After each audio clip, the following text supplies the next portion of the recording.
गणपती अथर्वशीर्ष। ओम नमस्ते गणपतये त्वमेव प्रत्यक्षं तत्त्वमसि त्वमेव केवलं कर्तासि त्वमेव केवलं धर्तासि त्वमेव केवलं हर्तासि त्वमेव सर्वं खल्विदं ब्रह्मासि त्वं साक्षादात्मासि नित्यं ऋतं वच्मि सत्यं वच्मि अवत्वं माम् अववक्तारम् अवश्रोतारम् अवदातारम् अवधातारम् अवानुजानमवशिष्यम् अवपश्चात्तात् अवपुरस्तात् अवोत्तरात्तात् अवदक्षिणात्तात् अवचोर्ध्वात्तात् अवाधरात्तात् सर्वतो मां पाहि पाहि समन्तात्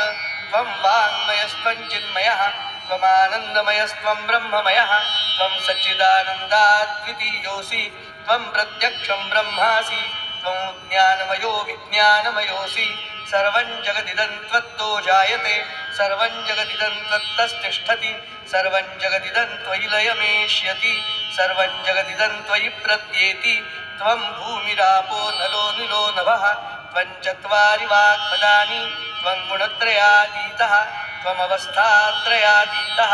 त्वं देहत्रयातीतः त्वं कालत्रयातीतः त्वं मूलाधारस्थितोऽसि नित्यं त्वं शक्तित्रयात्मकः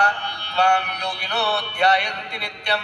त्वं ब्रह्मा त्वं विष्णुस्त्वं रुद्रस्त्वम् इन्द्रस्त्वम् अग्निः त्वं वायुस्त्वं सूर्यस्त्वं चन्द्रमाः त्वं ब्रह्मभूर्भुवस्वरो गणादीन् पूर्वमुच्चार्य वर्णादीन् तदनन्तरम् अनुस्वारः परतरः अर्धेन्दुलसितं तारेण रुद्धम् एतत्तव मनुस्वरूपं गकारः पूर्वरूपम् अकारो मध्यमरूपम् अनुस्वारश्चान्त्यरूपं बिन्दुरुत्तररूपं नादः सन्धानं संहिता सन्धिः सैषा गणेशविद्या गणकऋषिः निच्ऋत् गायत्री छन्दः गणपतिर्देवता ॐ गणपतये नमः एकदन्ताय विद्महे वक्रतुण्डाय धीमहि तन्नो दन्ती प्रचोदयात् एकदन्तं चतुर्हस्तं पाशमङ्कुशधारणं रदं च वरदं हस्तैर्बिभ्राणं मूषकध्वजं रक्तं लम्बोदरं शूर्पकर्णकं रक्तवाससं रक्तगन्धानुलिप्ताङ्गं रक्तपुष्पैः सुपूजितं भक्तानुकम्पिनं देवं जगत्कारणमच्युतम् आविर्भूतं च सृष्ट्यादौ प्रकृतेः पुरुषात् परम् एवं ध्यायति यो नित्यं स योगी योगिनां वरः नमो व्रातपतये नमो गणपतये नमः प्रमथपतये नमस्ते अस्तु लम्बोदरायैकदन्ताय विघ्ननाशिने शिवसुताय वरदमूर्तये नमः एतदथर्वशीर्षंयोधीते स ब्रह्मभूयाय कल्पते स सर्वविघ्नैर्न बाध्यते स सर्वतः सुखमेधते स पञ्चमहापापात् प्रमुच्यते सायमधीयानो दिवसकृतं पापं नाशयति प्रातरधीयानो रात्रिकृतं पापं नाशयति सायं प्रातः प्रयुञ्जानो अपापो भवति सर्वत्राधीयानोपविघ्नो भवति धर्मार्थकाममोक्षं च विन्दति